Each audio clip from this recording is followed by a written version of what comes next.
This grizzly bear was about to die. This human baby gave space to him in his house. Let us know where you're watching from. The morning sun filtered through the tall pines surrounding Noah and Emma Parker's small cabin.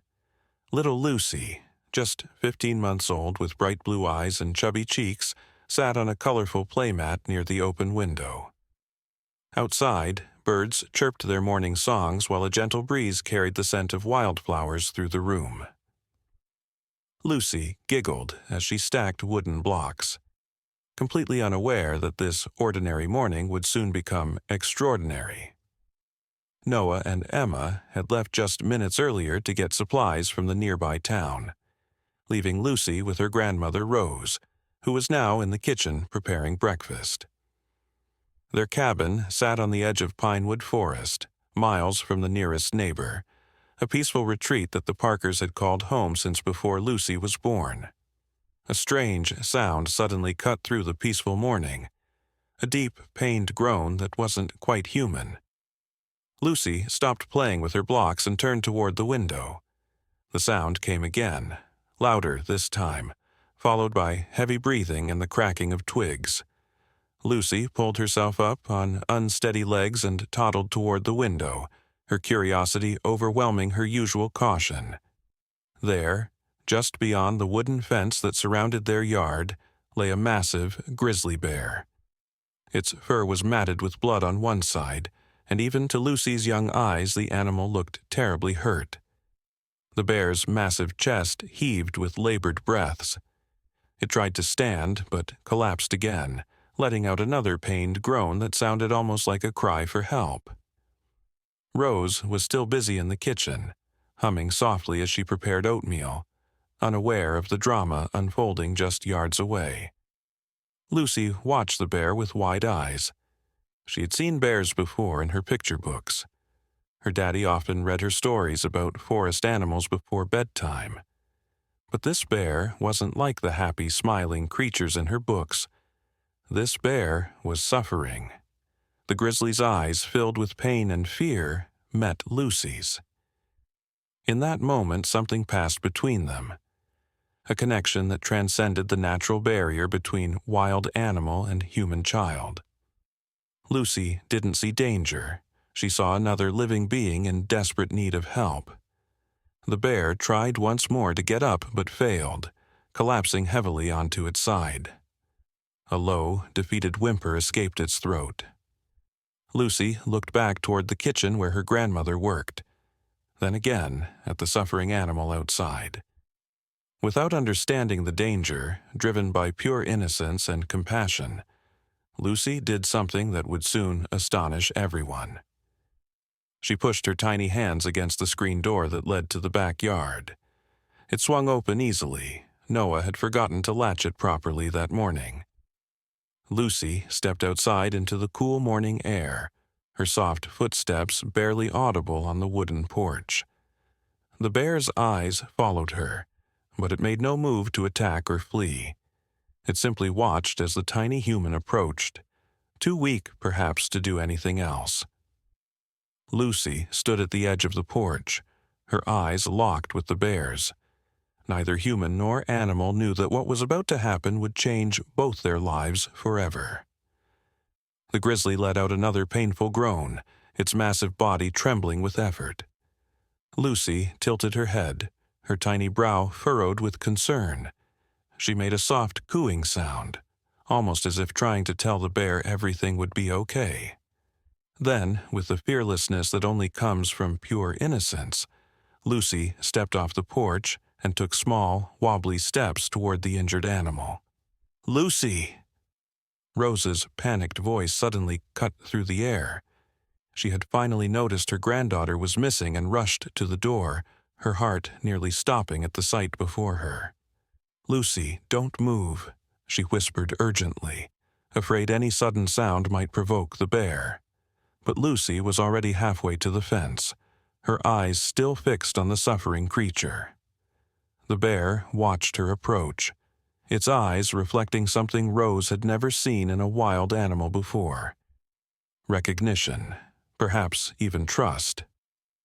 Despite her terror, something made Rose hesitate from rushing out to grab Lucy. There was something happening here that defied explanation. Lucy reached the fence and pushed her tiny hand through the slats, reaching toward the bear. Rose's breath caught in her throat, her body frozen in fear. The grizzly, with what seemed like enormous effort, inched its massive head closer to Lucy's outstretched hand. Then something extraordinary happened. The bear gently nudged Lucy's palm with its nose, a gesture so gentle it seemed impossible from such a powerful predator. A soft whimper escaped from the animal, almost like a plea for help. "Oh my God," Rose whispered, her hand clutching her chest. Her first instinct was to call animal control, but something told her this was not an ordinary situation. The grizzly wasn't acting aggressively. It was clearly injured, and somehow, impossibly, it seemed to be asking for help through Lucy. Rose took a hesitant step onto the porch. "Lucy, sweetheart, come back to Grandma," she called softly. Lucy turned to look at her grandmother, then back at the bear. The animal's eyes were closing now, its breathing becoming more labored. Lucy's face scrunched up in distress, and she made an urgent sound, pointing emphatically at the bear, then at the house. It was as if she was trying to tell her grandmother they needed to bring the bear inside. "No, Lucy, we can't," Rose began, but stopped as the bear collapsed completely, its massive body going still except for the shallow rise and fall of its chest. If they didn't do something soon, the animal would die right before Lucy's eyes. Rose had lived in these mountains for 60 years. She had seen bears before, respected them, feared them, but she had never imagined she would consider what she was thinking now. Her son, Noah, would think she had lost her mind. But the connection between her granddaughter and this wild creature was undeniable, almost mystical. Making a decision that would have seemed insane just minutes earlier, Rose quickly pulled out her phone and called the only person who might be able to help, Dr. Marcus Wilson, the local veterinarian who occasionally treated wild animals. Marcus had been her friend for decades and owed her more than a few favors. "Marcus, it's Rose Parker," she said quickly when he answered. "I need you to come to the cabin right away. And bring your tranquilizer gun and medical kit. There's an injured grizzly here and, well, you wouldn't believe me if I told you the rest." After hanging up, Rose took a deep breath and stepped off the porch. Moving slowly, she approached Lucy, who was still standing by the fence, watching the bear with profound concern in her eyes. "Lucy, honey, we're going to help the bear," Rose said softly, kneeling beside her granddaughter. "But we need to wait for Dr. Marcus to come, okay? He knows how to help animals that are hurt." Lucy looked at her grandmother with tear-filled eyes, then pointed again at the house, making an insistent sound. "We can't bring the bear inside, sweetheart," Rose explained gently. "It's too big, and it might be scared." But as she spoke, the bear's eyes fluttered open again. It looked directly at Lucy, then at the house, almost as if it had understood their conversation.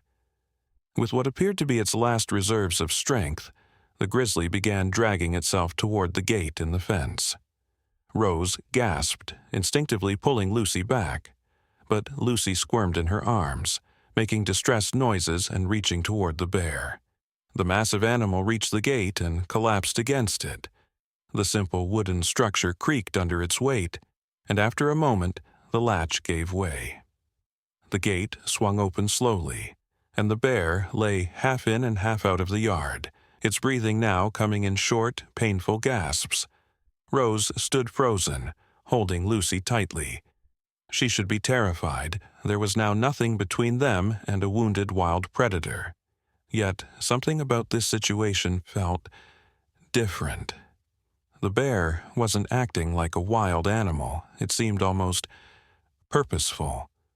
Lucy continued squirming, making urgent sounds. She pointed repeatedly at the bear, then at the house, her little face contorted with determination. Just then, Rose's phone rang. It was Marcus. "I'm about 10 minutes away," he said without preamble. "What's the situation?" "Marcus, you need to hurry," Rose said, her voice shaking. I think the bear is dying. And you're not going to believe this, but I think my granddaughter wants us to help it. She wants us to bring it inside the house." There was a pause. Then Marcus said carefully, "Rose, that's not possible. A wounded grizzly is unpredictable and dangerous. Even if it seems docile now, keep your distance until I get there." Rose looked at the bear, lying half-conscious by the open gate, then at Lucy's tear-streaked face. Against every rational thought, against everything she knew about wild animals, something deep inside told her that this bear posed no threat to them. "Just hurry, Marcus," she said, and hung up. The bear's eyes were closing again. Lucy made a heartbreaking sound of distress and reached out toward the animal.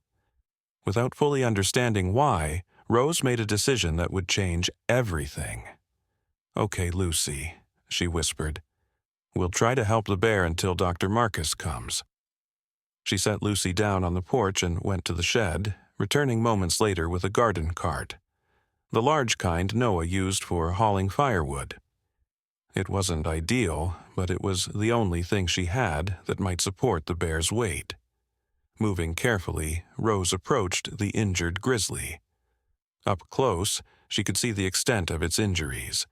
A deep gash along its side that was still seeping blood, and what looked like several puncture wounds. It must have been in a terrible fight, perhaps with another bear or a mountain lion.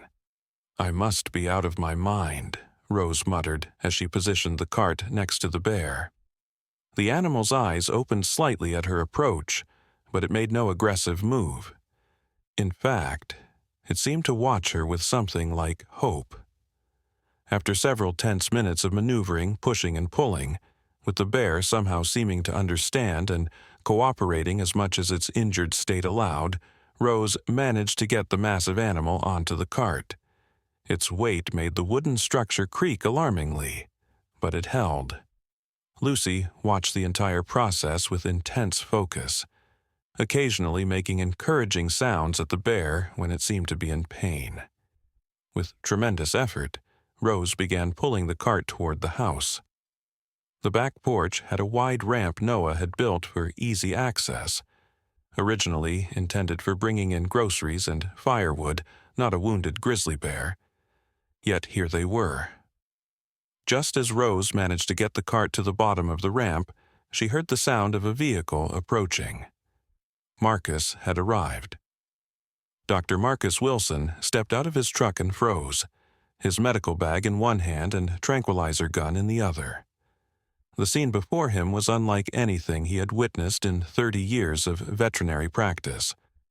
Rose Parker, a 65-year-old grandmother, attempting to pull a cart containing a full-grown, wounded grizzly bear up the ramp to her house, while her 15-month-old granddaughter stood on the porch, apparently supervising the operation. "Rose," he said carefully, setting down his bag, "what in God's name are you doing?" Rose turned to him, sweat beading on her forehead from the exertion. "Marcus, I know this looks crazy, but you need to help us get this bear inside. It's dying, and Lucy has some kind of connection with it. I can't explain it, but I know this is what we need to do." Marcus approached cautiously, his experienced eyes assessing the bear's condition. The animal was indeed gravely injured and barely conscious. Under normal circumstances, he would have tranquilized it immediately and called wildlife services. But as he got closer, the bear's eyes opened and fixed on him with an intelligence that made him pause. Then his gaze moved to little Lucy, who was watching him intently from the porch, her expression unnervingly serious for such a young child.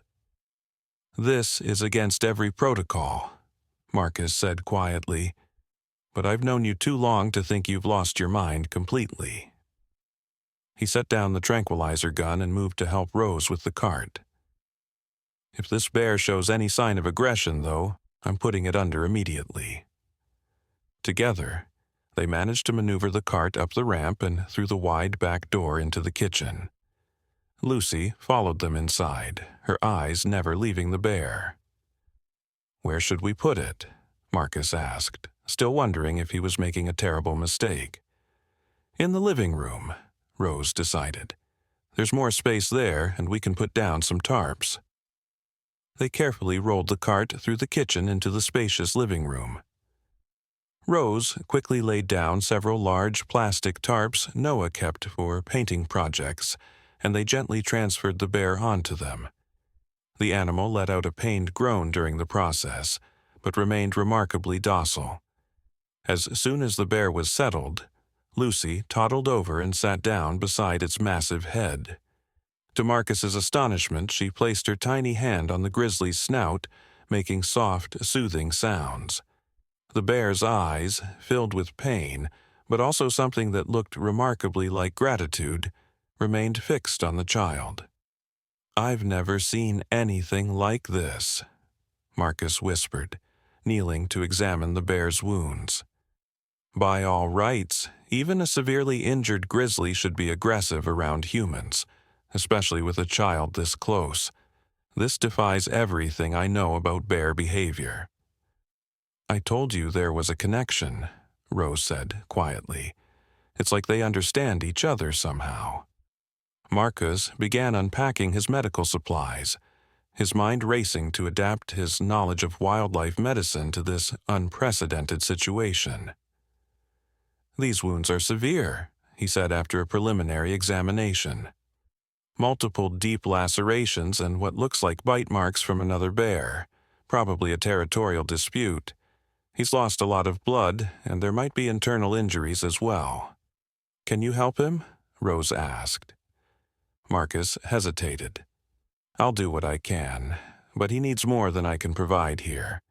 Ideally, he should be at a wildlife rehabilitation center with proper equipment."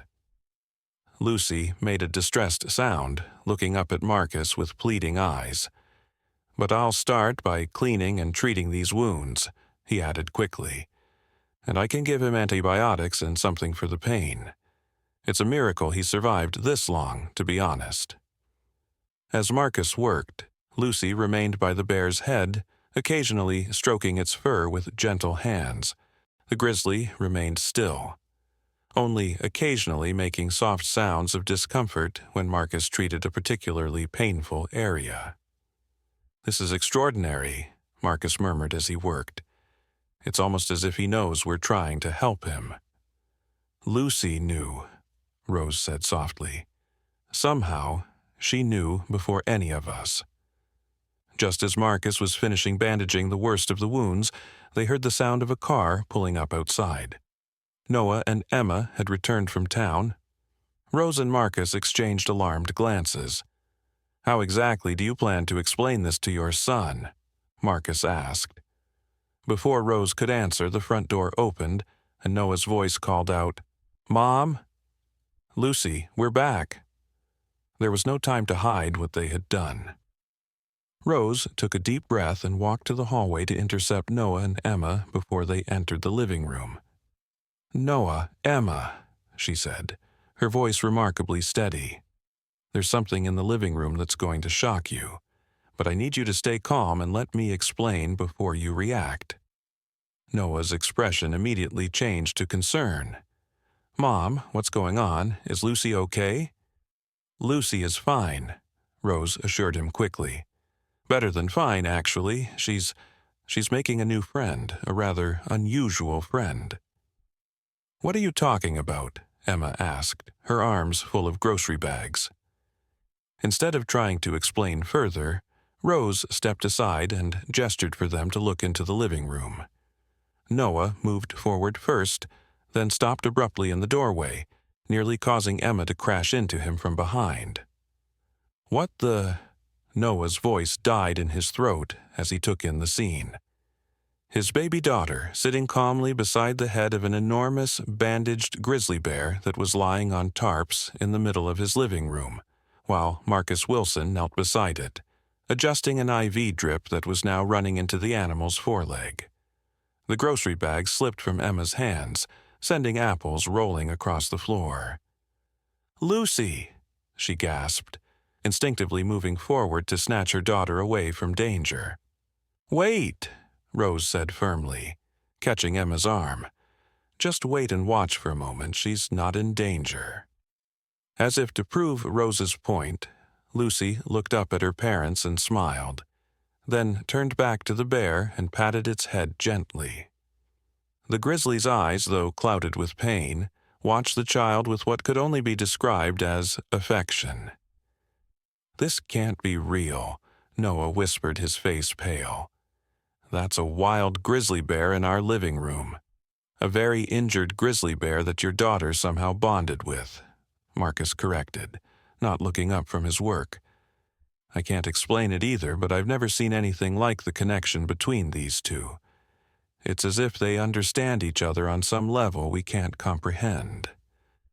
Emma sank onto a nearby chair, her legs suddenly weak. "How did this happen?" she asked, her voice barely audible.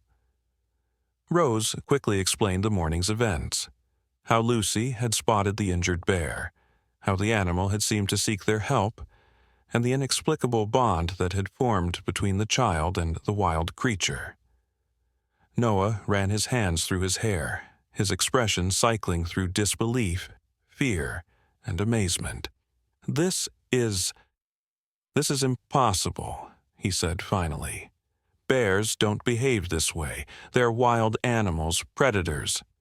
"I know that better than most," Marcus said, finishing the bandage he was applying. "I've treated dozens of bears over my career, usually after tranquilizing them. Never once have I seen one behave like this, especially around a child." He gestured toward Lucy, who was now gently stroking the bear's ear while humming a tuneless lullaby. "This defies everything we know about grizzly behavior." Noah took a cautious step closer, his protective instincts warring with the evidence before his eyes. The massive predator lying in his living room showed no signs of aggression, even as his daughter sat inches from its powerful jaws. In fact, the bear seemed to be drawing comfort from Lucy's presence. "We should call wildlife services," Noah said finally. "They have facilities for treating injured wild animals. They can—" "No!" The word burst from Emma with surprising force, startling everyone in the room. She moved from the chair to kneel beside Lucy and the bear, her initial fear giving way to a strange certainty. "We can't call them, not yet." "Emma, what are you talking about?" Noah asked, bewildered by his wife's sudden change in demeanor. "That's a wild bear. It needs professional care, and we need to think about our safety, about Lucy's safety." Emma looked up at her husband, her eyes filled with an emotion he couldn't quite read. "Noah, there's something I need to tell you. Something I've never told anyone except my grandmother." She took a deep breath. "When I was Lucy's age, something similar happened to me." A heavy silence fell over the room. The only sounds were the bear's labored breathing and Lucy's soft humming. "What do you mean, something similar?" Noah asked slowly. Emma gently placed her hand next to Lucy's on the bear's massive head. The grizzly's eyes shifted to look at her, a flicker of recognition seeming to pass between them. "My grandmother's house backed onto a forest in northern Montana," Emma began, her voice taking on a distant quality as she recalled memories long buried. "When I was about Lucy's age, maybe a little older, I wandered into the backyard one day and found an injured wolf pup. Everyone told me later it must have been separated from its pack." She paused, stroking the bear's fur alongside her daughter.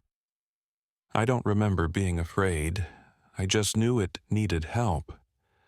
My grandmother found me trying to coax it into the house." A small smile touched Emma's lips. "Instead of panicking, she helped me. Together, we cared for that wolf pup in secret for weeks until it was strong enough to return to the wild. You never told me this, Noah said quietly. Because I wasn't sure you'd believe me, Emma replied. As I got older, people convinced me it was just a stray dog, or that I had imagined most of it. But my grandmother always maintained that it was a real wolf, and that there had been something special about the way it connected with me. Her eyes filled with tears as she looked at Lucy. My grandmother said it ran in our family, a gift. She called it the animal speaker's heart. Marcus had paused in his work, listening intently. There are stories in many cultures about individuals who have special connections with animals, he said thoughtfully. Most scientists dismiss them as folklore, but he gestured to the scene before them. It's hard to dismiss what I'm seeing right now. The bear shifted slightly, a soft groan escaping its throat. Lucy immediately made a soothing sound, placing her tiny hand directly on the animal's nose. To everyone's amazement, the bear calmed instantly. My grandmother told me stories about our ancestors, Emma continued, going back generations in her family, my family. People who could communicate with animals in ways others couldn't understand. People who were sought out when animals were in trouble, or when conflicts arose between humans and wildlife. She looked up at Noah, her expression both vulnerable and determined. I always thought they were just stories meant to make me feel special.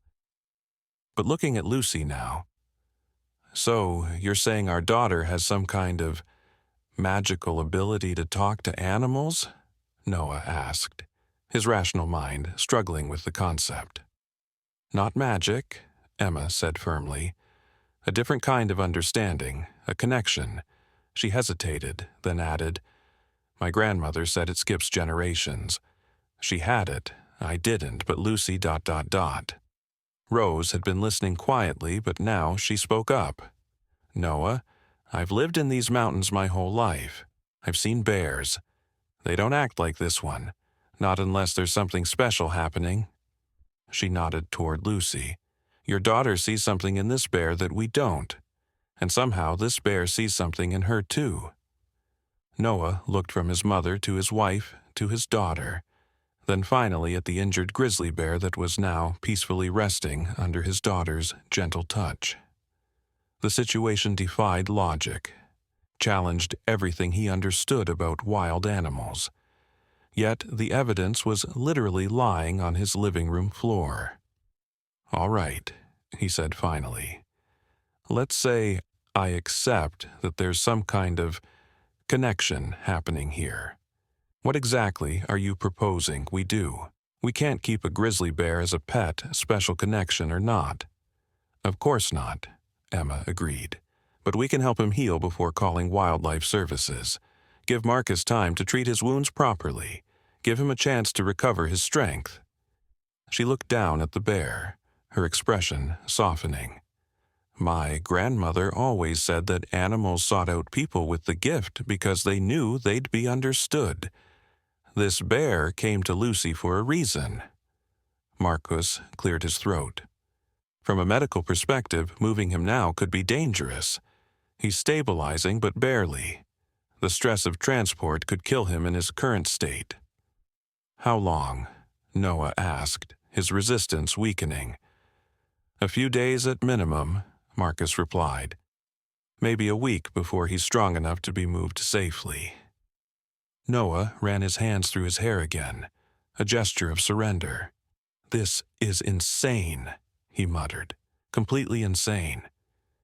But looking at his daughter, so calm, so certain in her actions as she tended to the enormous predator, he found himself wondering if perhaps there were things in this world that couldn't be explained by conventional wisdom. Fine, he said at last.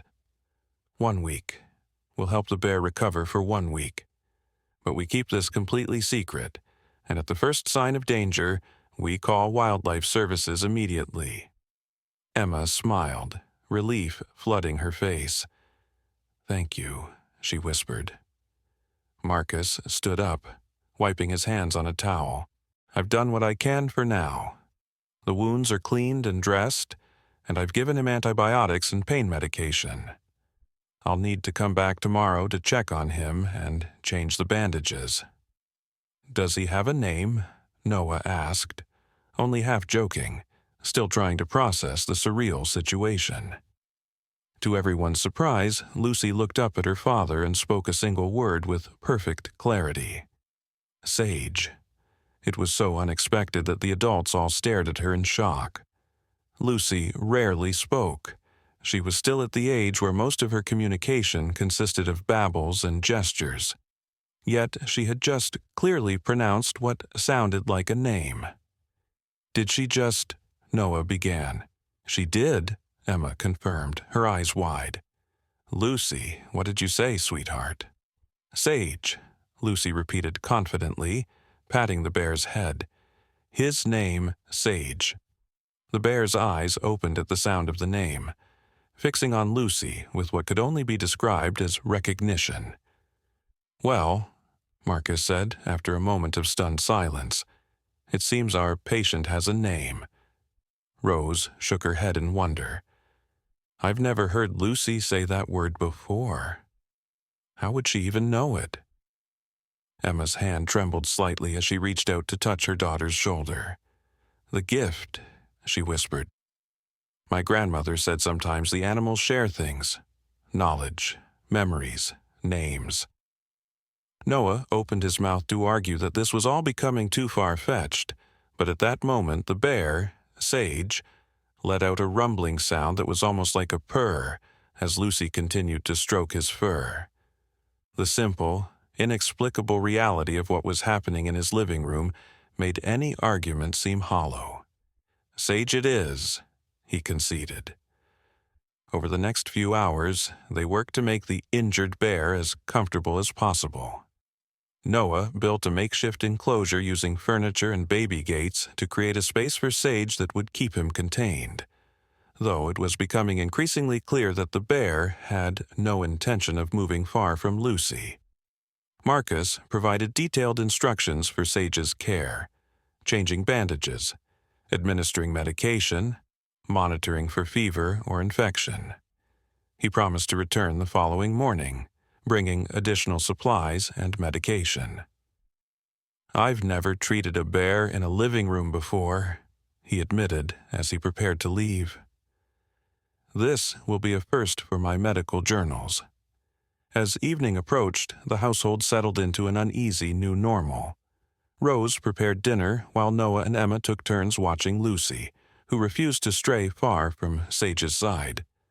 The bear slept fitfully, occasionally waking with soft groans of pain, each time calming again under Lucy's gentle touches and whispered words.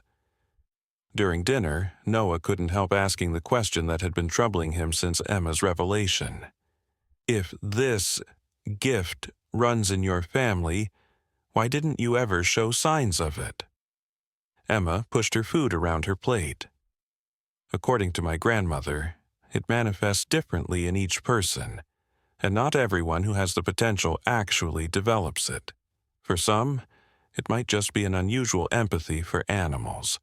For others—" She glanced toward the living room, where Sage was visible, sleeping under a light blanket. "For others, it's something more profound." "And you never thought to mention this family trait before we had a child?" Noah asked, trying to keep the edge from his voice. "I told you. I thought they were just stories," Emma said defensively. "My mother certainly didn't believe them.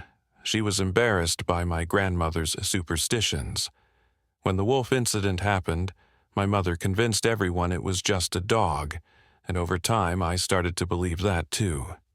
She sighed. "Until today." Noah was about to respond when a strange sound came from the living room.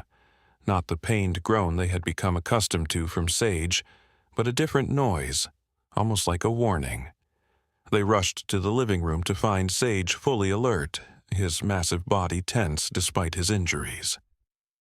Lucy was standing beside him, her small hand buried in his fur, looking toward the front window with the same alertness as the bear. "What's wrong?"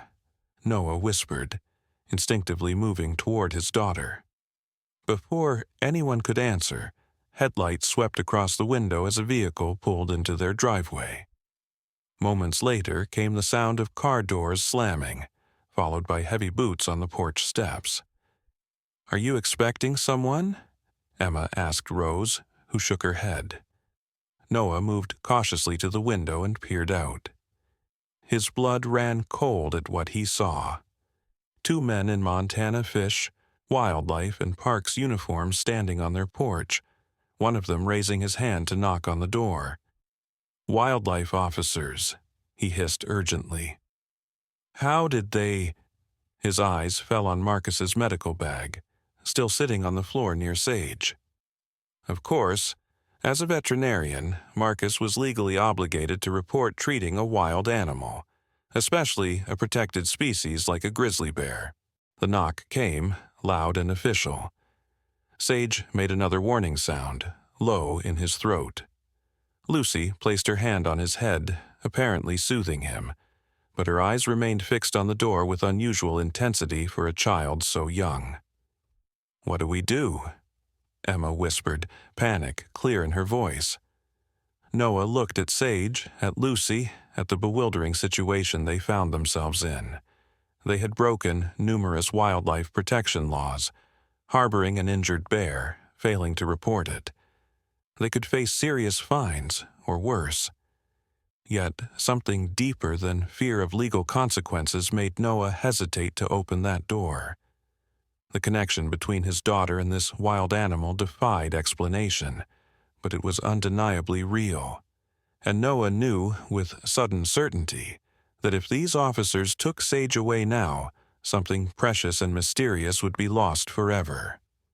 As the knocking came again, more insistent this time, Noah made a decision that would change the course of all their lives.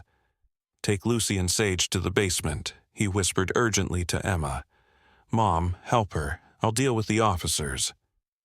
Emma hesitated for just a moment, then nodded. Together with Rose, they quickly gathered Lucy and began coaxing Sage to his feet.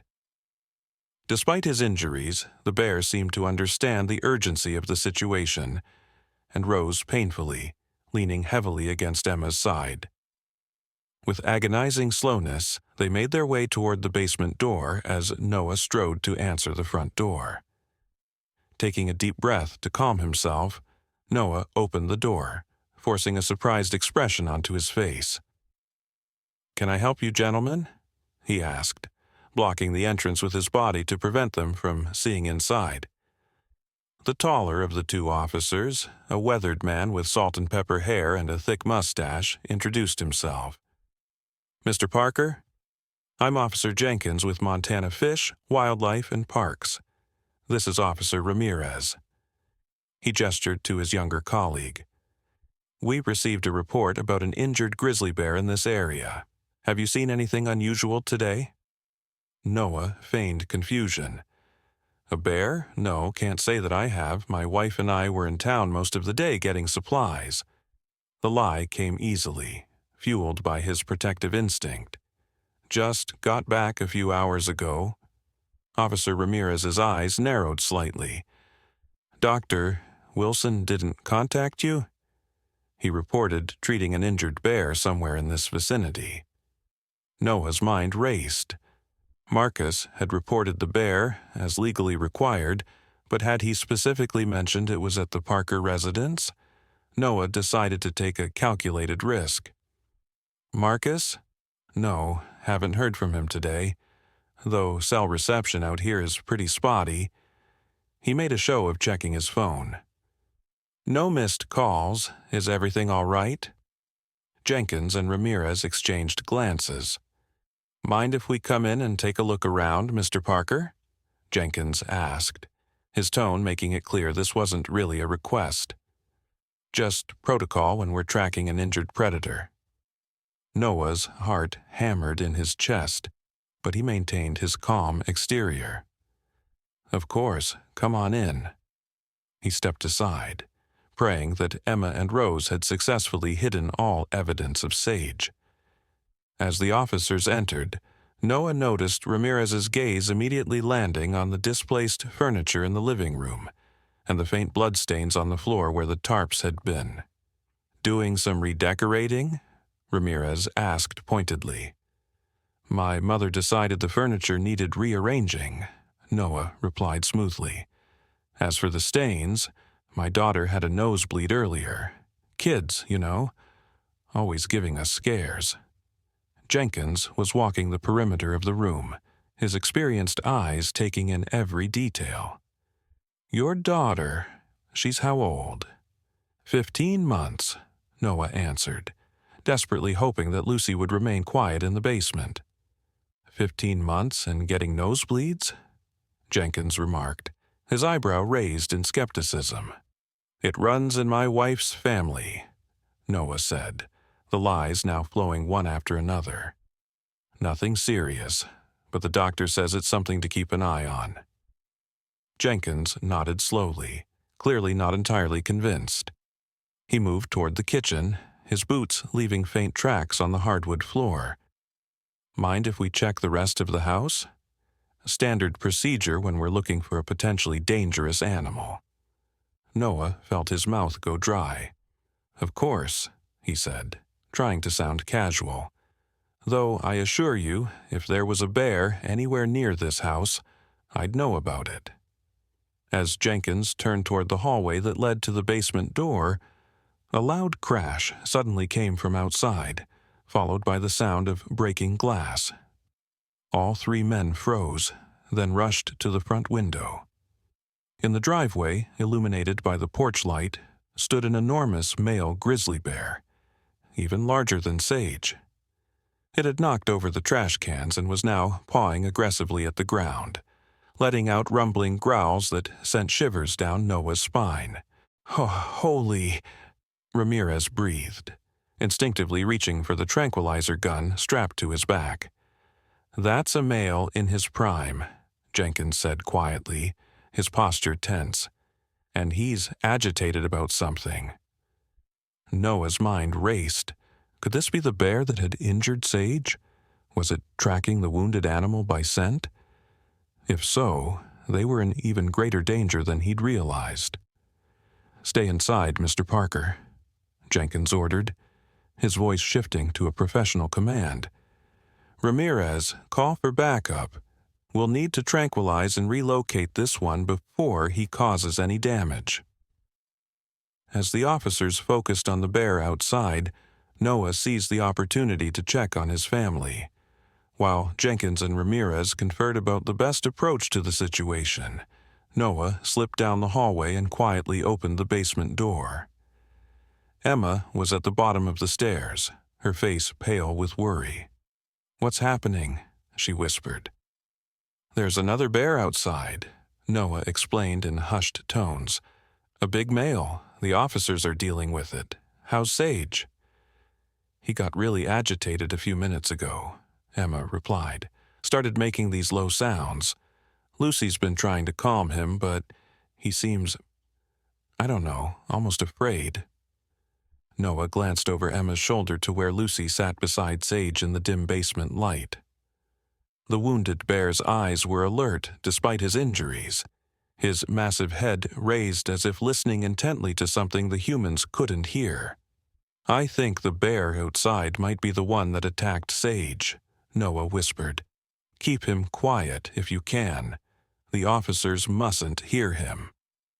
Emma nodded, her eyes reflecting determination and fear in equal measure. "Be careful," she urged, as Noah closed the door and returned to the officers. Outside, the situation was escalating. The male grizzly had begun to circle the house, sniffing the air and occasionally rising onto its hind legs. A terrifying sight as it towered nearly 9 feet tall. Jenkins and Ramirez had moved onto the porch, tranquilizer guns at the ready, waiting for a clear shot. "He's tracking something," Jenkins muttered. "Bears don't usually approach occupied dwellings like this unless they're desperate or protecting something." Noah felt a chill run through him. The bear was tracking Sage. He was certain of it now. And if Jenkins was right about bears protecting their interests, this situation was far more dangerous than he had initially thought. A new worry suddenly struck him. What if this wasn't just a territorial dispute between bears? What if there was another, more primal connection between Sage and this aggressive male? Before he could pursue this line of thought, the male bear suddenly charged toward the side of the house, directly toward the small window that led into the basement where Emma, Lucy, and Sage were hiding.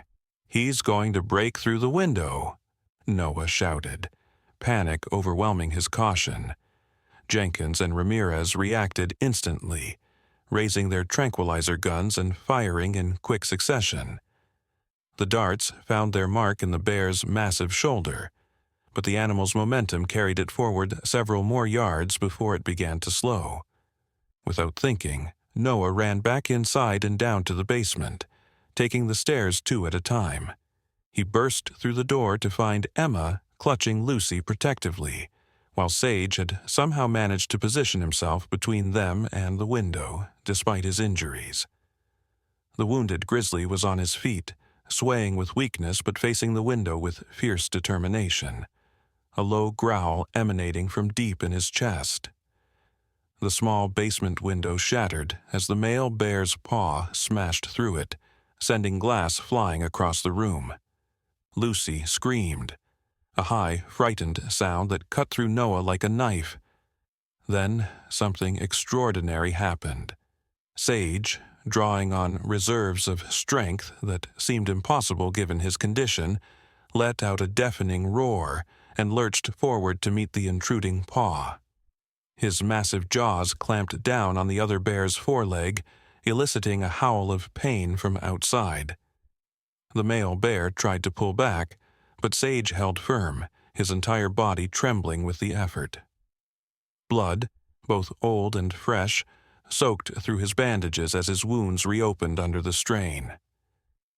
Sage is protecting them, Noah realized with astonishment. This gravely injured bear was putting itself between danger and the human child who had shown it kindness. Outside, the tranquilizer darts were finally taking effect. The male bear's movements became sluggish, its attempts to pull away from Sage's grip growing weaker. Finally, with a last frustrated growl, it collapsed against the side of the house, unconscious. Sage released his grip and staggered backward, his strength completely spent. He collapsed to the basement floor with a heavy thud, his breathing labored and pained. Lucy immediately broke free from Emma's arms and ran to the bear's side, tears streaming down her face as she placed her tiny hands on his massive head. "Sage hurt," she sobbed, looking up at her parents with pleading eyes. "Help him." Footsteps pounded down the basement stairs as Jenkins and Ramirez burst into the room, tranquilizer guns still in hand. They froze at the bottom of the stairs, taking in the impossible scene before them. A wounded grizzly bear lying protectively near a human family, a small child gently stroking its head, and clear evidence that this bear had just defended them from the attacker outside.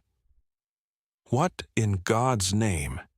Jenkins breathed, his weathered face showing more shock than Noah had thought possible for a veteran wildlife officer. There was no hiding the truth now, no plausible explanation that could mask what had happened here. Noah moved to stand beside Emma, placing his arm around her shoulders as they faced the officers together.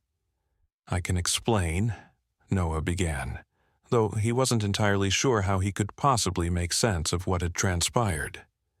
To his surprise, Jenkins slowly lowered his weapon.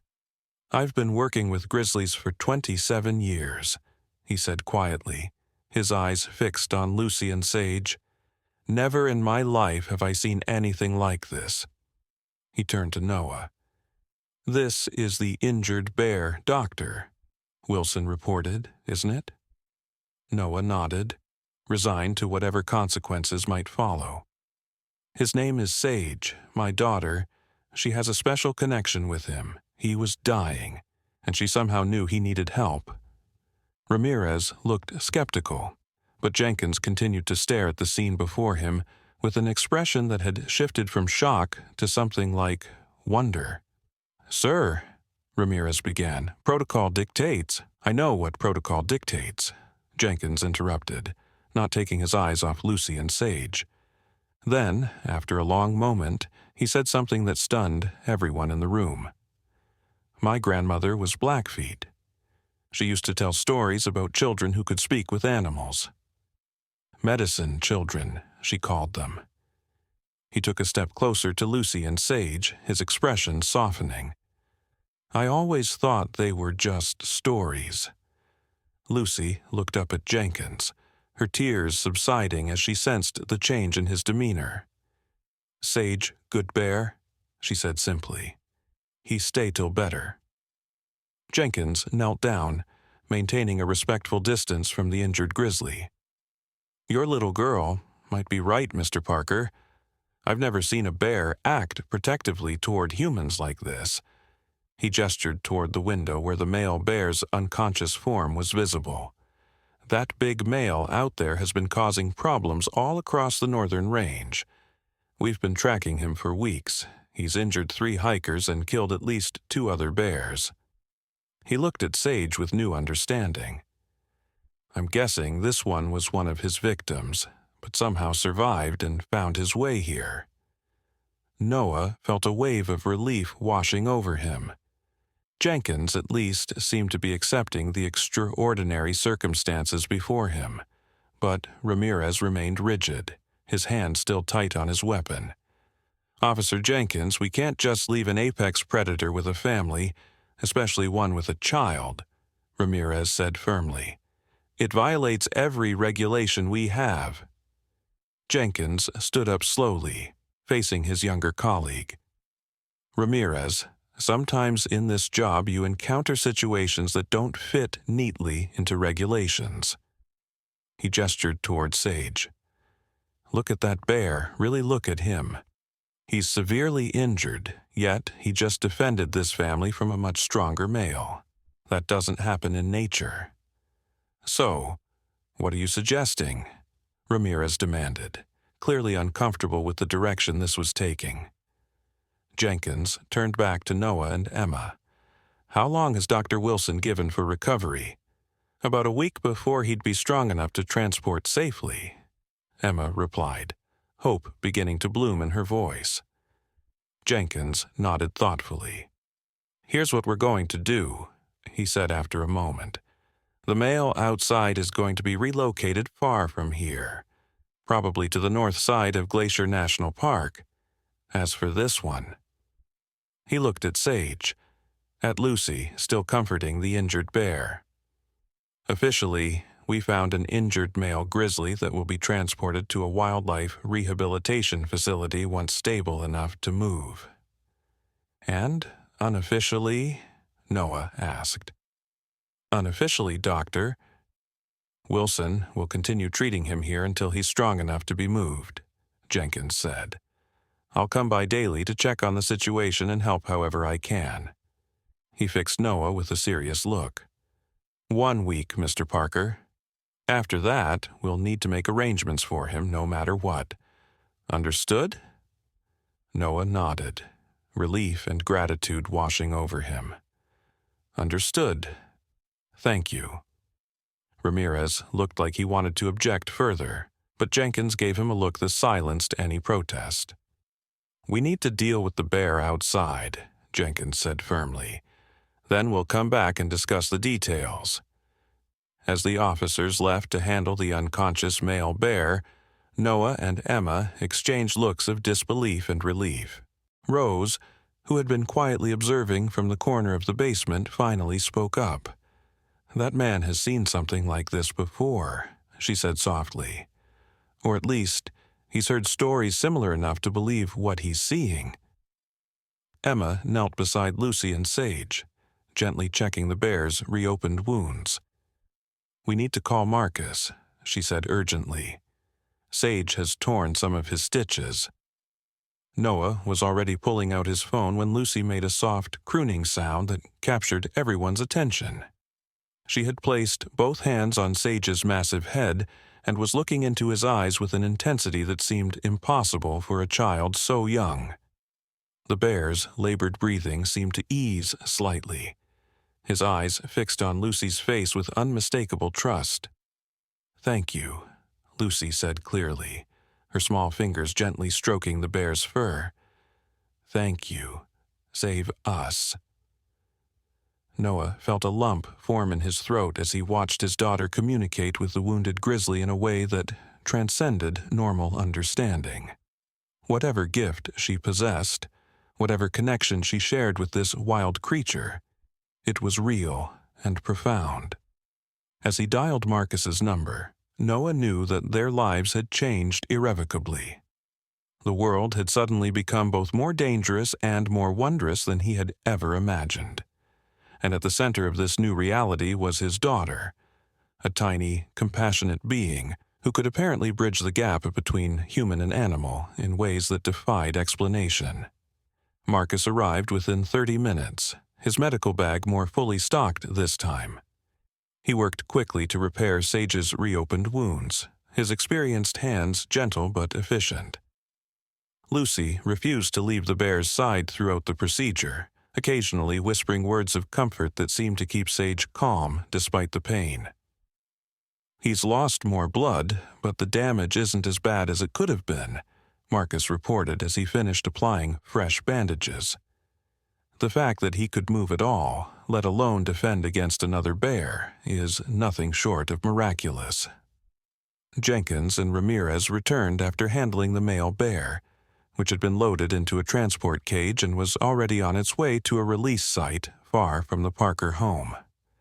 Jenkins had made good on his word and was now sitting at the kitchen table with Noah, Emma, and Rose, discussing the logistics of the unusual situation. "I've arranged for the paperwork to show that the injured bear is being treated at our rehabilitation facility," Jenkins explained. "That gives us the week we discussed. After that—" He hesitated, looking toward the basement where Lucy remained with Sage. "After that, we'll need to find a suitable arrangement. He can't stay here permanently. That's not good for him or for you." "What options do we have?" Emma asked, her hands wrapped around a mug of hot tea that Rose had prepared. Jenkins sighed. "Normally, a bear this habituated to humans would be considered for a wildlife sanctuary, not for release back into the wild. But given the unusual circumstances—" He shook his head in wonderment. "I honestly don't know. This isn't a normal case of habituation. This is something else entirely." Ramirez, who had been mostly silent since returning, suddenly spoke up. "There's the Thompson Wildlife Preserve," he suggested, surprising everyone with his contribution. "It's private, well-funded, and has over 1,000 acres of natural habitat. The bears there are monitored but live largely as they would in the wild."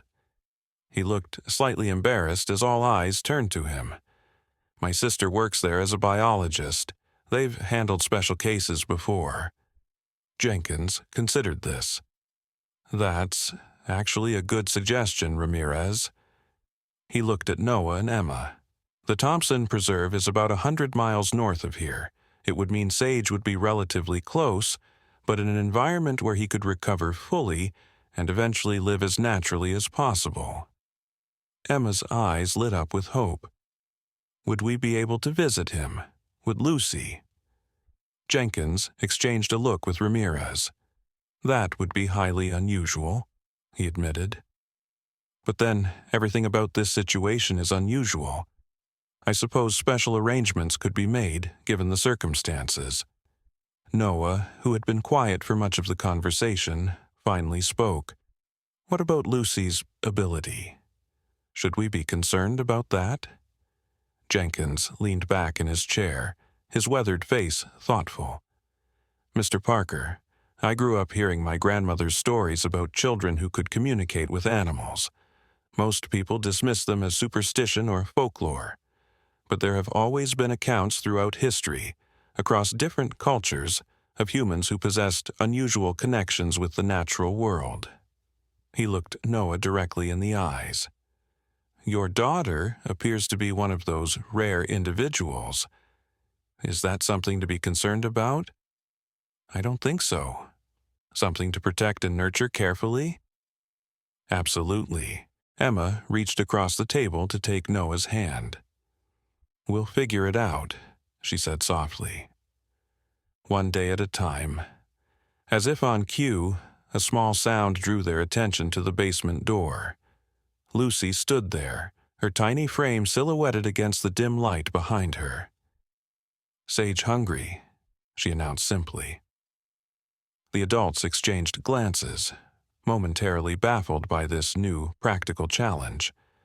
What did one feed an injured grizzly bear living in one's basement? Marcus, who had been organizing his medical supplies, looked up. "Fish would be ideal," he suggested, "and berries if you can find any." "I have salmon in the freezer," Rose offered, "and there are still late blueberries on the bushes behind the shed." As Rose and Emma moved to prepare food for their unusual guest, Noah noticed Jenkins watching Lucy with the expression of profound wonder. The hardened wildlife officer seemed transfixed by the small child who moved with such confidence between the world of humans and the fearsome predator below. "Your daughter is special, Mr. Parker," Jenkins said quietly. "In all my years working with wildlife, I've never seen anything like what I witnessed today. That bear should have been aggressive, territorial, dangerous, especially when injured. Instead, he protected your family at risk to himself." He shook his head in amazement. "There's no scientific explanation for that." Noah looked at his daughter, this tiny being who had somehow brought a wild grizzly bear into their home and into their lives. "No," he agreed softly, "there isn't."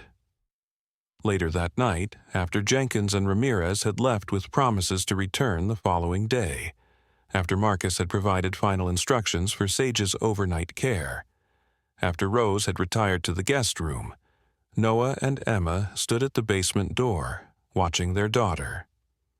Lucy had refused to leave Sage's side, and had eventually fallen asleep curled against the bear's massive shoulder, her small hand resting on his fur. The grizzly, too, was sleeping, his breathing steady and stronger than it had been earlier in the day. "Should we move her?" Noah whispered, torn between parental concern and reluctance to disturb the peaceful scene. Emma shook her head, her eyes filled with tears. "Look at them, Noah.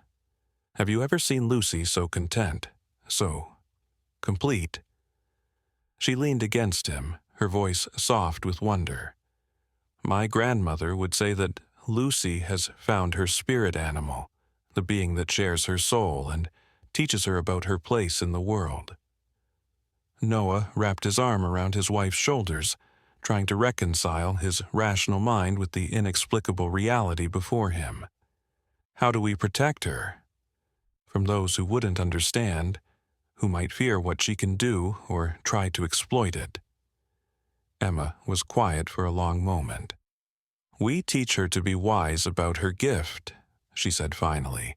"We surround her with people who understand, like Marcus and Officer Jenkins, and we remember that what makes her different also makes her extraordinary." As they stood watching their sleeping daughter and the wild bear who had become her unlikely guardian, Noah felt a profound shift in his understanding of the world.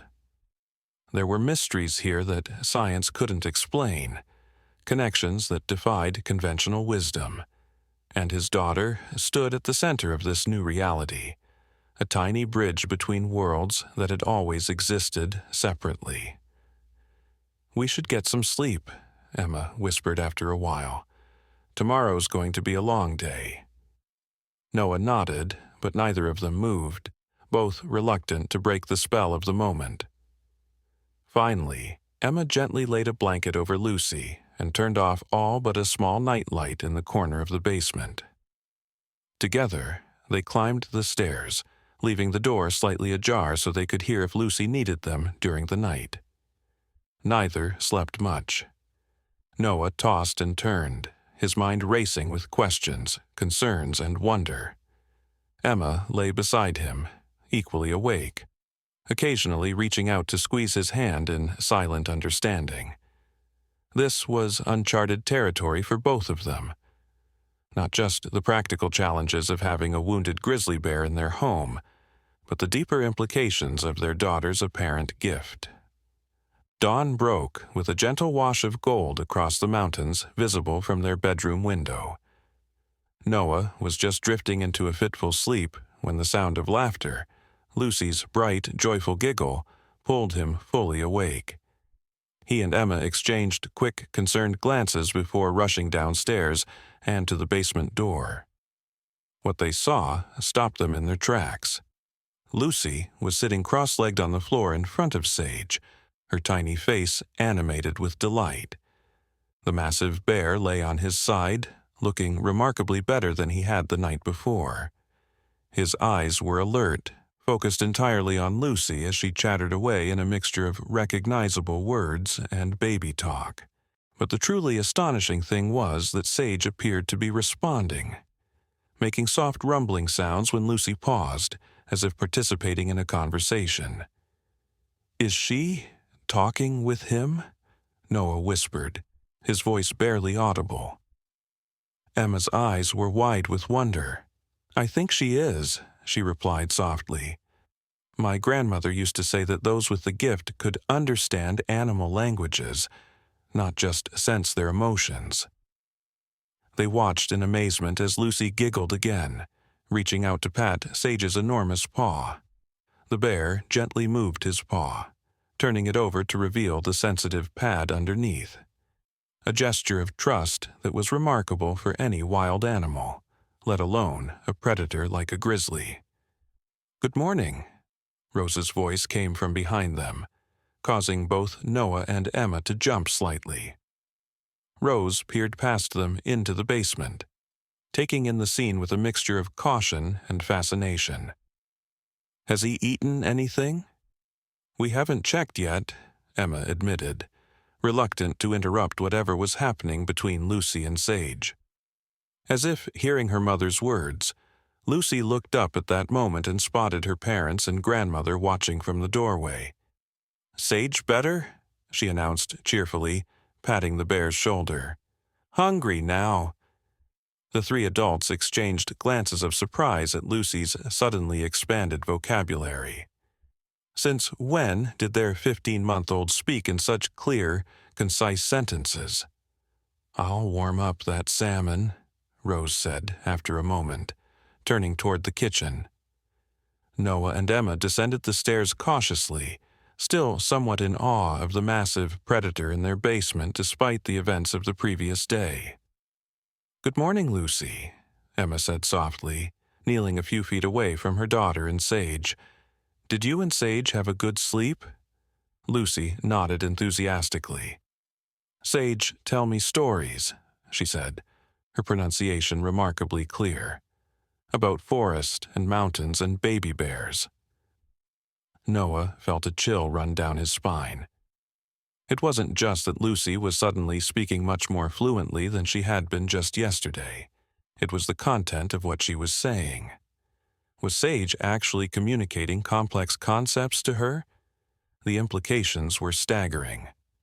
"What kind of stories, sweetheart?" Emma asked, her voice gentle and encouraging despite the shock Noah could see in her eyes. "About his mama and the big woods," Lucy replied, absently stroking Sage's fur as she spoke. "And the mean bear that hurt him." Her face clouded momentarily. Bad Bear wanted Sage's fishing place. Noah and Emma exchanged astonished glances. Lucy was describing what sounded like territorial aggression between bears, something she would have no way of knowing about through normal means. Sage rumbled softly, his eyes fixed on Lucy as she continued to stroke his fur. The bear's posture remained relaxed, almost contented, despite the presence of adult humans so close to him. "Lucy," Noah said carefully, moving slightly closer. Can you understand what Sage is saying to you? Lucy looked at her father with an expression that seemed far too old for her young face, a look of patience, as if explaining something obvious. Yes, Daddy. Sage talks here. She pointed to her head, with pictures and feelings, not like people talk. Emma reached out slowly, taking Noah's hand in hers. Her fingers trembled slightly. That's exactly how my grandmother described it, she whispered. She said animal speech wasn't like human language. It was images and emotions and sensations. Before Noah could respond, heavy footsteps sounded on the porch above, followed by a firm knock at the front door. He glanced at his watch and was surprised to see it was already past 8 in the morning. That'll be Jenkins, he said, rising to his feet. I'll let him in. Sure enough, Officer Jenkins stood on the porch, dressed in his uniform but without the official truck. Instead, a personal pickup was parked in the driveway. He carried a large cooler in one hand and what looked like medical supplies in the other. Morning, Mr. Parker, he said, his weathered face serious but not unfriendly. Thought I'd bring some fresh fish for your guest. Caught them myself at dawn. He hefted the cooler slightly. How did the night go? Noah stepped aside to let him in. Better than expected, he admitted as they walked through the house. But there's something you should see.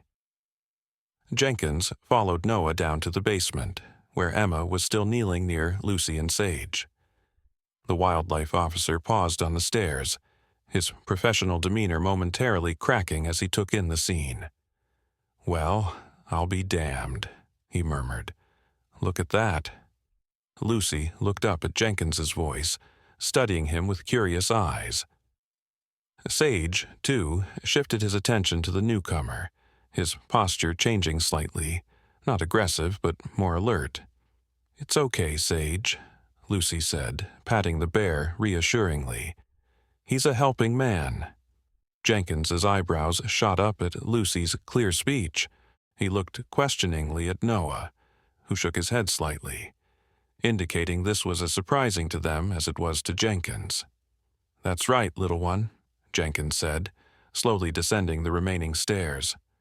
I'm here to help. He set down the cooler and medical supplies, then knelt at a respectful distance. May I check his bandages? Lucy considered this for a moment, then nodded.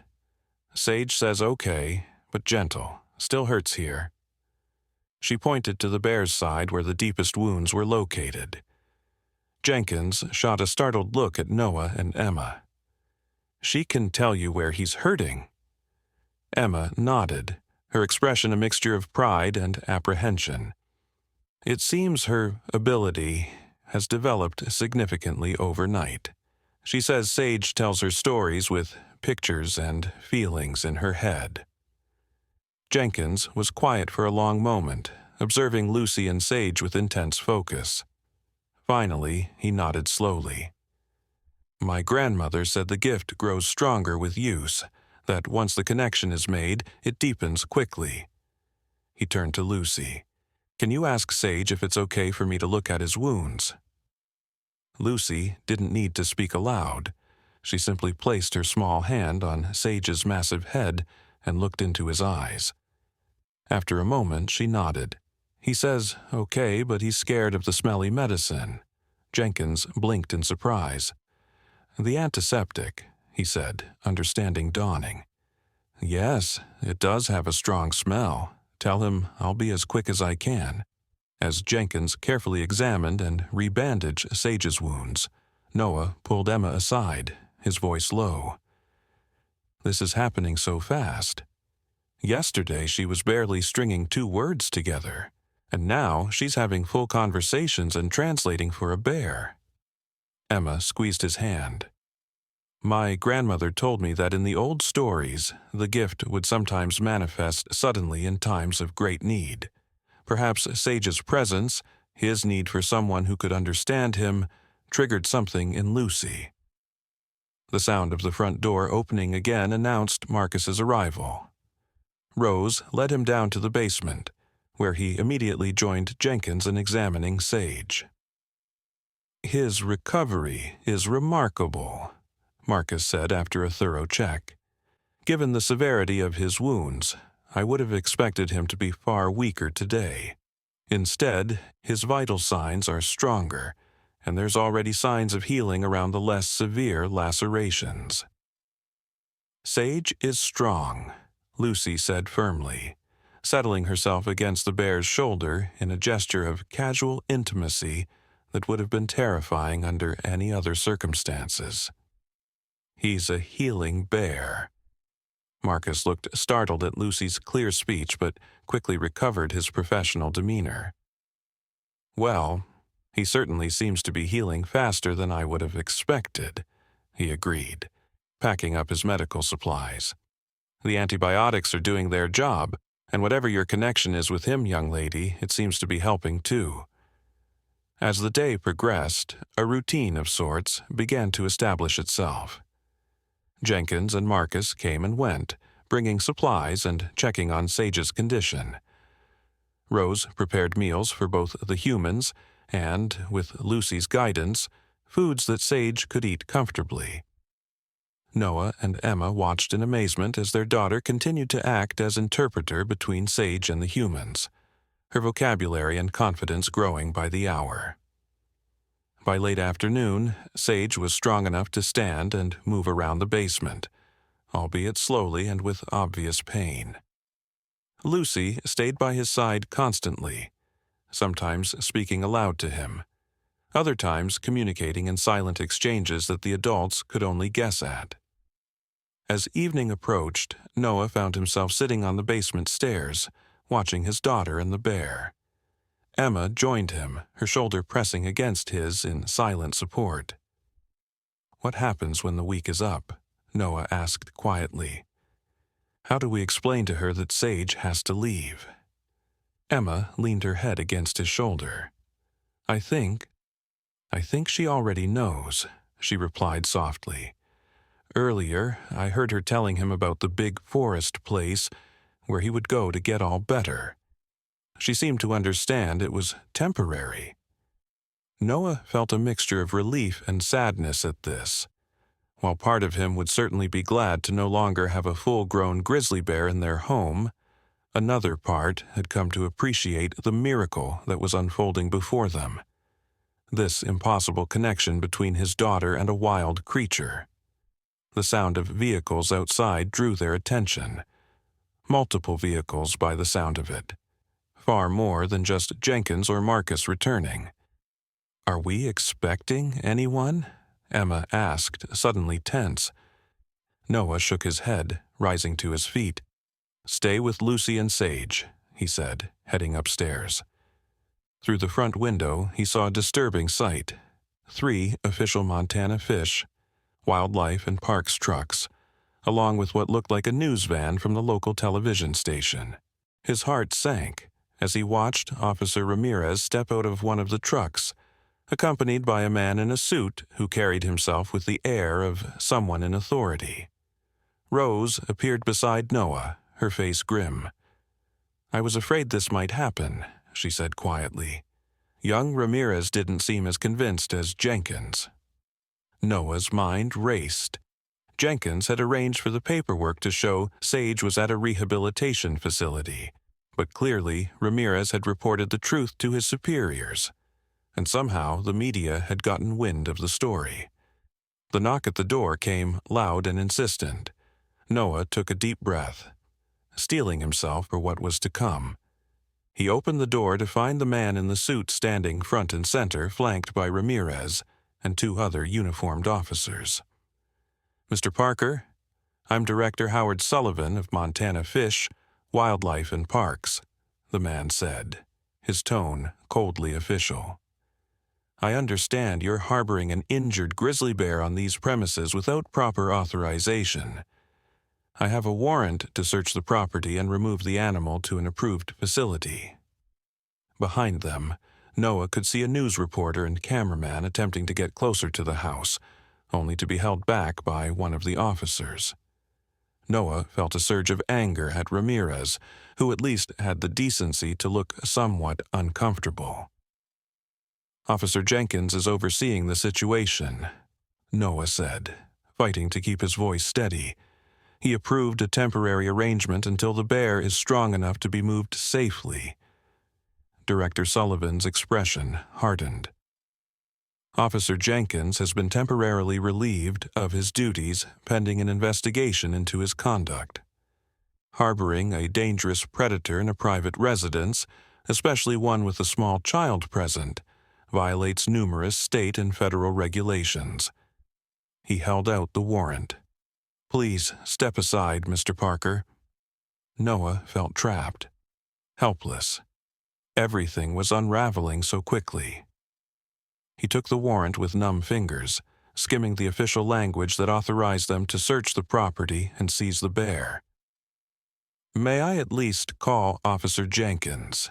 he asked, desperately trying to buy time. "Jenkins is not currently available," Sullivan replied curtly. "Now, where is the bear?" Before Noah could respond, Emma appeared behind him, her face pale but determined. "Director Sullivan, there are special circumstances here that you need to understand before—" "Ma'am, the only circumstance I need to understand is that there's an apex predator in a residential home," Sullivan interrupted.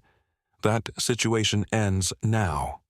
The officers moved forward, clearly intending to enter the house whether invited or not.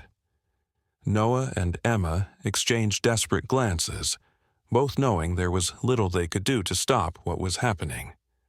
Just then, a soft voice spoke from behind them. "Why are these people angry, Mommy?"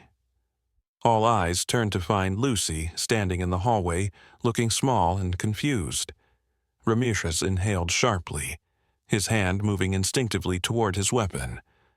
"Lucy, sweetheart, go back downstairs to Sage," Emma said quickly, moving to block her daughter from the officer's view. But Sullivan had heard the name. "Sage? You've named the bear?" His voice held disbelief and growing anger. "This is exactly the kind of dangerous anthropomorphizing that leads to tragedy." He turned to the officers. "Secure the child and find the bear. We have tranquilizers ready." "No!" Lucy cried, suddenly understanding. "You can't take Sage. He's getting better. He's a good bear." Sullivan ignored her, gesturing for the officers to proceed. They moved past Noah and Emma, who were powerless to stop them without risking arrest. "Lucy, go to Grandma Rose," Noah said urgently, seeing his mother hovering in the kitchen doorway. "Go now, sweetheart." But Lucy stood her ground, her tiny face set in a determination that would have been comical under different circumstances. "No, they want to hurt Sage." Rose hurried forward, reaching for Lucy, but the child dodged her grasp and ran toward the basement door. One of the officers moved to intercept her, but Lucy was surprisingly quick. She disappeared down the stairs before they could catch her. "Lucy," Emma cried, pushing past Sullivan to follow her daughter. What happened next would later be described by those present as nothing short of miraculous. As the officers reached the basement door, a deep, resonant roar echoed up from below. Not aggressive or threatening, but powerful enough to stop everyone in their tracks. Then came the sound of heavy paws on the stairs. Ramirez and the other officers drew their tranquilizer guns, aiming at the doorway. Noah and Emma froze in horror, fearing the worst. Then Sage appeared at the top of the stairs, moving with surprising grace despite his injuries. Lucy sat perched on his massive shoulders, her small hands buried in his thick fur for balance. The bear moved slowly, deliberately, his eyes scanning the room and coming to rest on Director Sullivan. The officers stood transfixed, their weapons still raised but none firing. The sight of a small child riding a full-grown grizzly bear like a trusted steed had rendered them momentarily speechless. Lucy's voice broke the silence. Sage wants to talk to you," she said, her tone eerily mature. "He says you're afraid, but you don't need to be." Sullivan had gone pale, his authoritative demeanor crumbling in the face of the impossible scene before him. "Get the child off that bear," he ordered, but his voice had lost its commanding edge. Lucy shook her head. "Sage won't hurt anyone. He's protecting me, like I protected him." She stroked the bear's head gently. "He says you can take him to the big forest place when he's stronger, but right now he needs to stay with me to heal properly." Ramirez had lowered his weapon slightly, his expression one of utter disbelief. "This isn't possible," he muttered. "Bears don't behave this way." "This one does," came a new voice from the front door. Everyone turned to see Jenkins striding into the house, still in uniform despite having been reportedly relieved of duty. Behind him came Marcus, along with an elderly woman in traditional Native American dress, whose presence seemed to fill the room despite her small stature. "What is the meaning of this, Jenkins?" Sullivan demanded, though his eyes kept darting back to Lucy and Sage. "The meaning, Howard, is that you're about to make a serious mistake," Jenkins replied calmly. "This is Elder Margaret Blackfeather of the Blackfeet Nation. She's here to explain what you're witnessing." He gestured toward Lucy and Sage. The elderly woman stepped forward, her gaze moving from Lucy to Sullivan with quiet authority. "In our traditions, we speak of the Umatilla, children born with the ability to bridge the gap between human and animal spirits.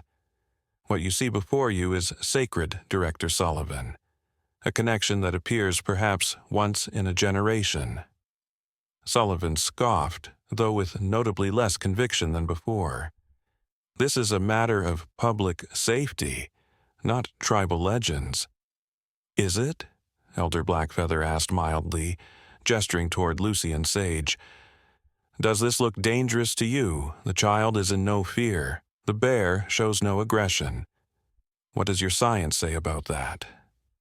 As if to emphasize her point, Sage slowly lowered himself to the floor, allowing Lucy to slide gently from his back before positioning himself protectively beside her. Lucy immediately wrapped her arms as far around his neck as they would go, her fearlessness evident to everyone present. Marcus stepped forward, medical bag in hand. "Director Sullivan, as the veterinarian treating this bear, I can attest that moving him now would endanger his recovery. His wounds are severe and the stress of transport could kill him." He held up a folder. "I have detailed medical records documenting his condition and treatment plan."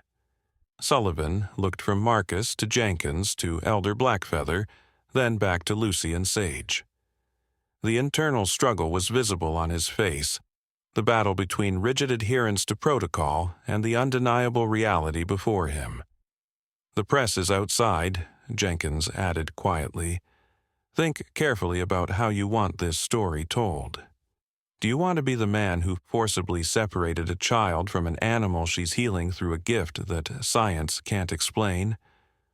Or do you want to be the open-minded official who recognized something extraordinary and chose to study and protect it?" The mention of the press seemed to tip the scales. Sullivan was a political appointee after all, and the optics of dragging a crying child away from a bear she had clearly bonded with would be disastrous. "1 week," he said finally, his voice stiff. "1 week, under official supervision, with daily reports to my office. After that, the bear goes to Thompson Wildlife Preserve as we discussed earlier." He turned to Jenkins. "And you and I will have a long conversation about proper procedures and chain of command."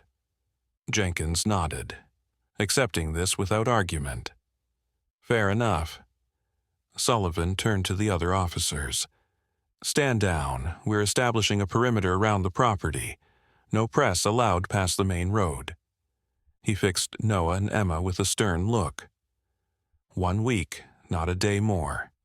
And if there's any sign of aggression from that bear, any at all, we tranquilize and remove it immediately. Understood?"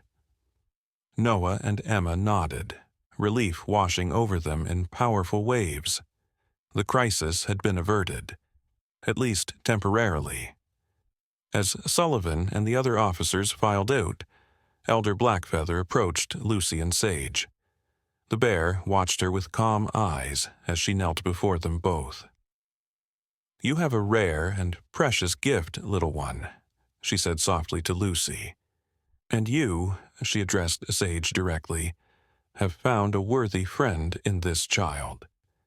She placed a gnarled hand on Sage's massive paw, showing no fear whatsoever. "Your paths have crossed for a purpose. The healing goes both ways." Lucy nodded solemnly, as if understanding perfectly. "Sage knows. He tells me many things now." The elder smiled, her face creasing with countless fine lines. "I'm sure he does." She turned to Emma. "Your grandmother was wise to tell you of your family's gift. It has prepared you, even if you didn't believe at first." Emma's eyes widened. "How did you know about my grandmother?" "The spirits speak to those who listen," Elder Blackfeather replied simply. She straightened up with a slight wince. "I will return tomorrow. There is much to teach your daughter about her gift, with your permission. The animal speakers in my tribe have always received special training." Noah and Emma exchanged glances, a silent communication passing between them. After everything they'd witnessed, how could they possibly refuse such an offer? "We would be honored," Noah said formally, surprising himself with the sincerity of his words.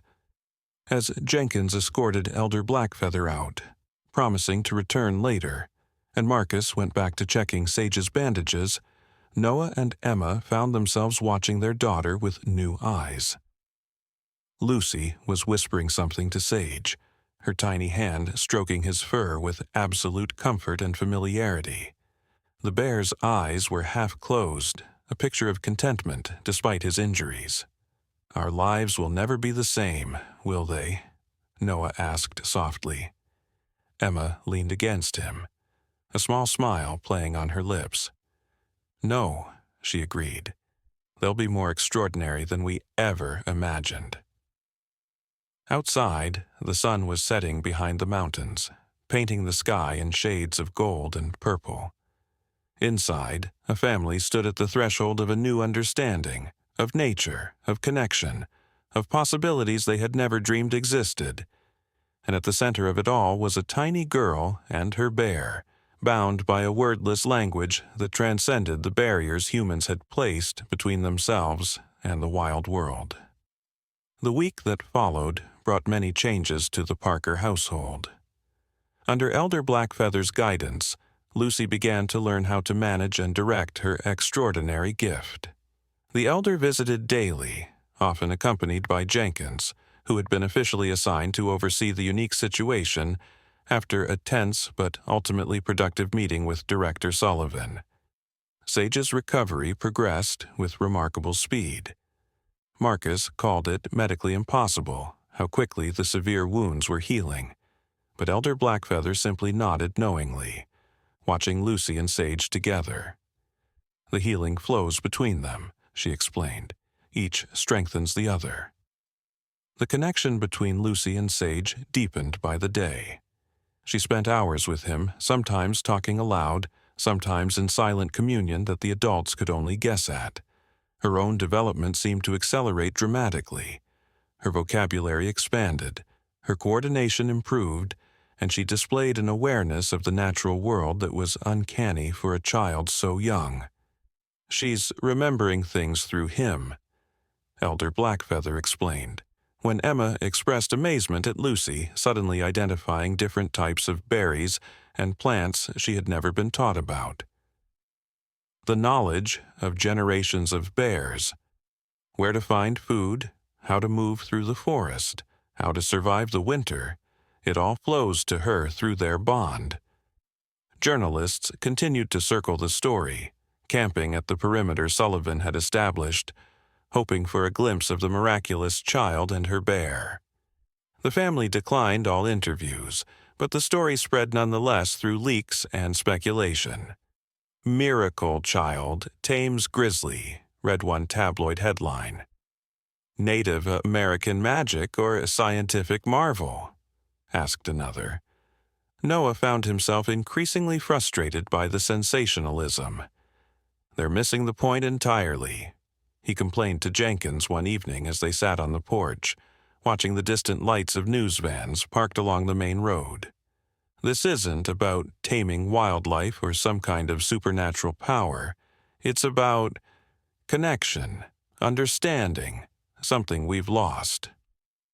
Jenkins nodded, his weathered face thoughtful in the fading light. "My people would say we never truly lost it. We just stopped listening." He took a sip from his coffee mug. "What your daughter has, it's rare, but it's not unique in human history. There have always been bridges between our world and theirs." Inside the house, Lucy sat with Sage in what had become their usual spot in the living room. The bear was now strong enough to climb the stairs, and the basement had been abandoned in favor of the more spacious main floor.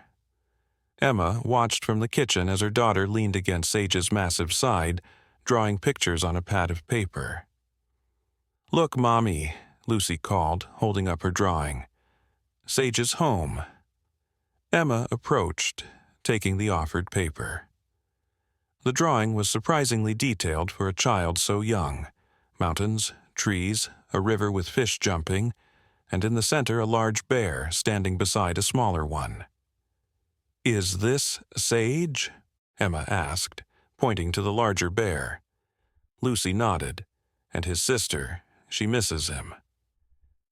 Emma felt a pang in her heart. They had all become so focused on Sage's physical recovery that they had given little thought to what and who he might have left behind in the wild. "Sage has a sister?" she asked gently. Lucy nodded again, more solemnly this time. "She's alone now. The bad bear chased her away too." She looked up at her mother with eyes far too wise for her age. "Sage wants to find her when he's better."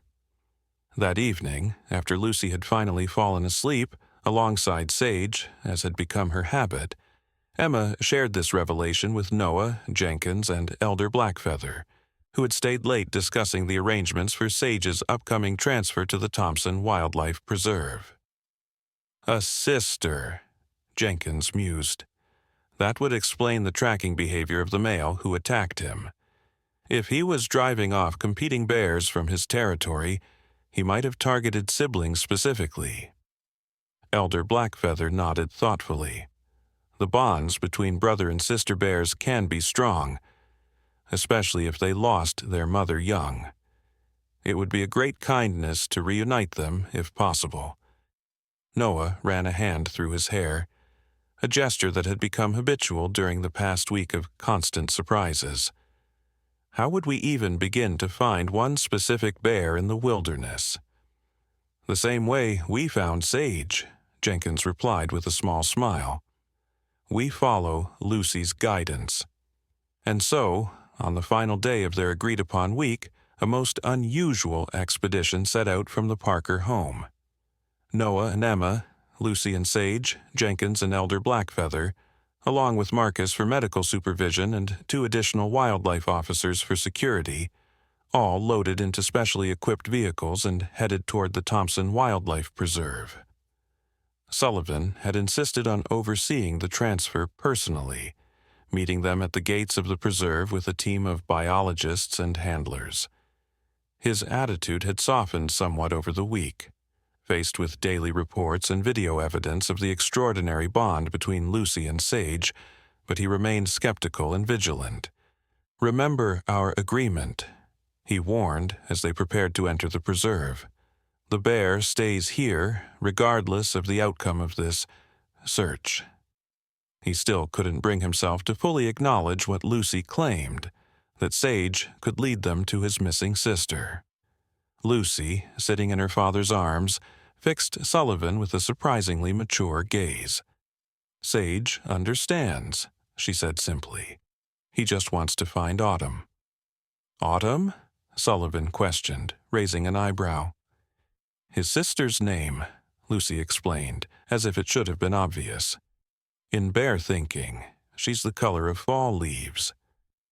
The preserve was a vast expanse of protected wilderness. Over 1,000 acres of forests, meadows, and mountain slopes enclosed by high fences designed to keep the bears in and poachers out.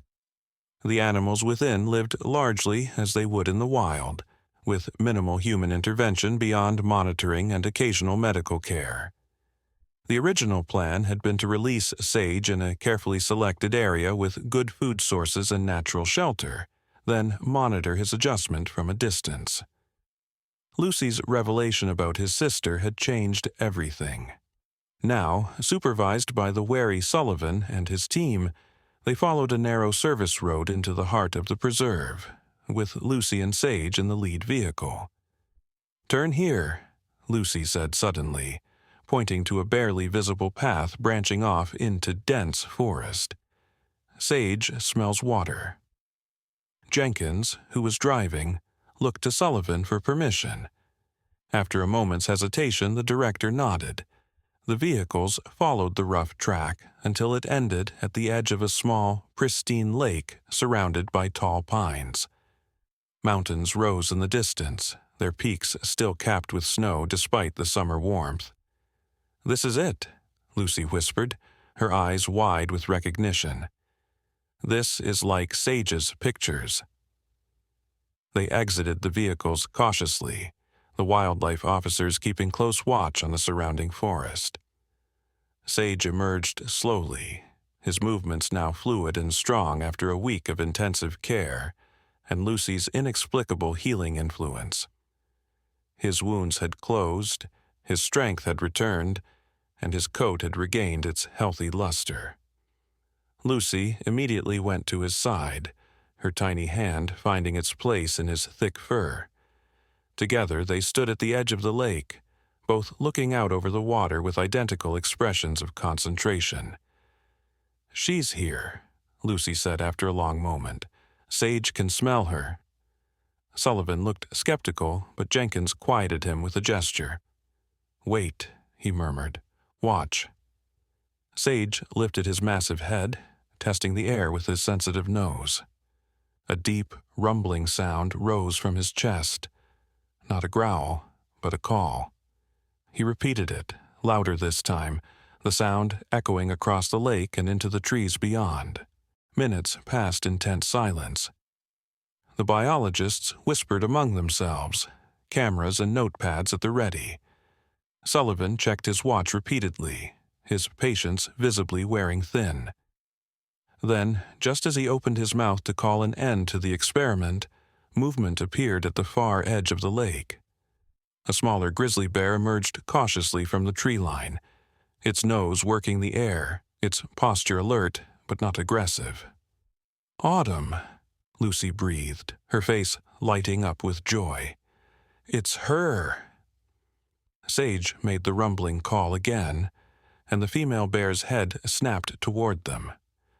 For a moment, she stood frozen, as if unable to believe what her senses were telling her. Then, with surprising speed, she began to make her way around the lake toward them. "Everybody back to the vehicles," Sullivan ordered tensely. "Now." "No," Lucy said firmly, surprising everyone with her authority. "She's not dangerous. She's happy." Indeed, as the female bear drew closer, her body language displayed none of the typical signs of aggression. She moved with purpose but without threat, her eyes fixed on Sage. The reunion, when it came, was breathtaking in its gentleness. The two bears approached each other slowly, sniffing, making soft sounds that seemed to hold a world of communication. Then they touched noses in a gesture so tender it brought tears to Emma's eyes. "They're talking," Lucy said, smiling up at her parents. "Sage is telling her about us, about how I helped him get better." She giggled suddenly. "Autumn says his fur smells funny from the medicine." Sullivan watched with undisguised amazement as the child stepped forward to introduce herself to the new bear. Autumn regarded Lucy cautiously at first, then lowered her head to allow the child to touch her, just as Sage had done. "It's unprecedented," one of the biologists murmured, frantically taking notes. "This level of socialization, this comfort with human presence without any conditioning, it defies everything we know about wild bear behavior." Elder Blackfeather smiled, exchanging knowing looks with Jenkins. "Perhaps what you know is incomplete," she suggested gently. As the afternoon wore on, arrangements were made for both bears to be outfitted with tracking collars, a compromise Sullivan had insisted upon. Lucy had translated this requirement to Sage and Autumn, who submitted to the procedure with surprising docility under her reassurance. "They understand it's part of staying together," Lucy explained as Marcus carefully secured the collar around Autumn's neck, "and that it helps keep the bad people away." The moment of parting, when it finally came, was bittersweet. Lucy stood between the two bears, her small hands touching both of them, tears streaming down her face despite her brave smile. "We'll come visit," Emma promised, kneeling beside her daughter. "Dr. Jenkins has arranged special permission." Lucy nodded, sniffling. "I know, Sage understands. He says—" She paused, listening to something only she could hear. "He says thank you for making space for him in our house when he was dying. He would have died without us." Noah knelt down as well, finding himself eye to eye with the massive predator who had become such an improbable part of their lives. "You're welcome in our home any time, Sage," he said, surprised by the emotion in his own voice. "Both of you." Sage made a soft rumbling sound, then gently bumped his nose against Noah's shoulder, a gesture of affection that would have been unthinkable just a week ago. With final pats and whispered goodbyes, Lucy finally stepped back to her parents' side. Sage and Autumn lingered a moment longer, their eyes fixed on the small human who had bridged their worlds, then turned and moved together into the forest that would be their new home. As the bears disappeared among the trees, Lucy waved one last time. "Goodbye for now," she called. "Not forever." In the months that followed, the story of Lucy and Sage faded from the headlines, replaced by newer sensations and controversies. The press eventually dispersed from around the Parker home, and life returned to a semblance of normalcy.